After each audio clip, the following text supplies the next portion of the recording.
L'actualité nationale en 4 points. Merci d'être avec nous. Bien le bonjour à toutes et à tous. Bienvenue dans cette édition. Le ministre français de l'Intérieur, Christophe Castaner, a échangé avec le ministre d'État, ministre de la Défense, Ahmed Bakayoko. Une séance de travail entre les deux hommes qui a porté sur le renforcement de la coopération entre leurs deux pays dans le domaine de la lutte contre le terrorisme. Cette rencontre a été sanctionnée par la signature d'un protocole portant sur la mise en place d'un comité de pilotage de la prochaine Académie internationale de lutte contre le terrorisme.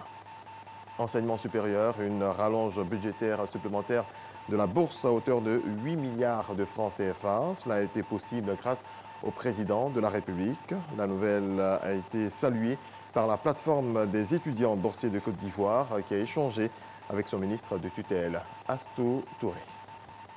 La plateforme des étudiants boursiers de Côte d'Ivoire vient de bénéficier d'une rallonge budgétaire de 8 milliards de francs CFA. Grâce à cette augmentation, le nombre d'étudiants boursiers passe ainsi de 7 000 à 16 000 pour l'année académique 2017-2018. Nous sommes sensibles à cette marque d'attention du président de la République à notre égard. Raison pour laquelle nous sommes venus exprimer notre profonde gratitude et notre reconnaissance à son Excellence, Monsieur le Président de la République, et à vous en particulier, notre ministre de tutelle. Le ministre de l'Enseignement supérieur et de la Recherche scientifique les a exhortés à redoubler d'ardeur au travail. Lorsque nous avons un étudiant sur 5 selon les départements qui bénéficie d'une bourse ou d'une aide, il doit comprendre que c'est lui qui doit offrir le meilleur résultat possible. Lorsqu'on bénéficie donc de cette attention de l'État, pour soi-même, pour sa famille et puis pour la nation, on doit faire des efforts. Donc je vous invite à travailler. Les étudiants boursiers de Côte d'Ivoire souhaitent également que cette rallonge se poursuive pour s'étendre à tous les étudiants de Côte d'Ivoire. Les populations d'Atekoubé ne sont pas contentes de leur situation sécuritaire qui se dégrade. Elles l'ont exprimé hier à travers une manifestation. Le préfet d'Abidjan, Vincent Toby Irié, informé de la situation, s'est tout de suite rendu sur les lieux pour rassurer. Jean-Marc Adjadji. Commune d'Atekoubé, il est 9 h. Accrochage entre forces de l'ordre et manifestants, non loin de la mairie. Les populations d'Atekoubé protestent contre l'insécurité dans leur commune.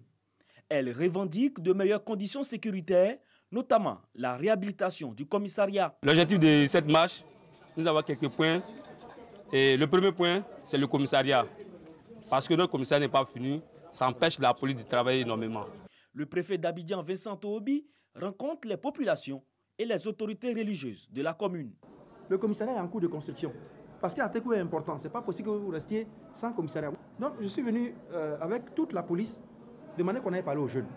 Après les doléances, Vincent Toby rassure les populations de la prise en compte de leurs revendications par le gouvernement. Le préfet s'est rendu au chevet des blessés, victimes des manifestations. Les populations satisfaites, le calme est revenu sur la commune d'Atekoubé.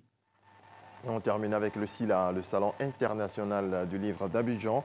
Des écrivains à la rencontre du public, des auteurs inscrits dans une dynamique d'échange et d'interaction autour du livre et son industrie. Réaction et ambiance du SILA 2019 avec Franck Quadio. Des regards candides suspendus aux lignes, cet élève ne boude pas son plaisir au Salon du livre d'Abidjan, SILA. Quand je lis, j'apprends beaucoup de choses. Particularité des écrivains à la rencontre de leurs lecteurs, genre et angle pluriel, ce ne sont pas les sujets qui ont manqué. J'essaie de faire une analyse prospective sur les élections de 2020 dans l'optique d'éviter ce qui est arrivé en 2010. J'ai tellement la chance de présider les travaux de la Constitution de 2000 et ceux de 2016. Je me suis dit qu'il était bon que je puisse informer mes compatriotes sur ce qu'est cette institution. Les fiancés du ciel, naturellement, ça rencontre l'éternelle histoire entre le soleil et la lune. Du pain béni pour le public, des anonymes aux personnalités tous heureux d'être là. C'est la toute première fois pour moi d'assister à cet événement. C'est la curiosité qui m'a amené, donc je suis venu voir et pour le moment, mes impressions sont assez bonnes. Cette effervescence, cette animation qu'il y a, alors qu'on nous a tellement dit si souvent que l'Ivoirien n'aime pas lire. Mais je crois aussi qu'il y a des initiatives très intéressantes. Et regardez, nous nous trouvons avec des enfants et je crois que c'est ça l'avenir du livre. Des auteurs connus, au moins reconnus. L'essentiel était de communier avec les lecteurs. Là, c'est le moment où on magnifie le lecteur. Et donc moi, je suis très content d'être aussi là, ici, blindé d'ambiance, d'enfants, les futurs lecteurs, les futurs penseurs, les futurs constructeurs de la Côte d'Ivoire. Les élèves viennent, les parents viennent, les gens qui ne sont pas élèves viennent. Le SILA aujourd'hui est couru. Le monde du livre est présent à ce SILA, mais aussi celui de l'audiovisuel, la RTI avec ses auteurs maison et ses émissions radio. Le SILA 2019, notons-le, avait pour pays à l'honneur la France. Voilà, c'est tout pour ce 6h. Nous serons de retour à 6h30 dans moins de 30 minutes donc pour le point de l'actualité africaine.